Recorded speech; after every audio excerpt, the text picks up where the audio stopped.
תסתכלי למצלמה, תראי. נורה, מה שלומך? עכשיו את משחקת בסרט טלוויזיה, תביא אותה, נו. כן? נערת החן. את משחקת בסרט טלוויזיה דוקומנטרי על נורה אברמוב, שהיו ימים שהיא הייתה מתכננת, אדריכלית על. היא הייתה מורתי. היא הייתה אדריכלית ששכונות שלמות עברו בתכנון תחת ידה.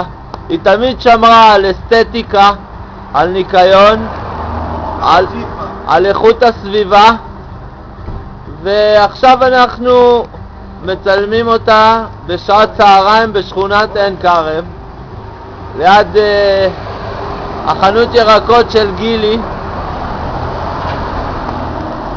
יופי. עכשיו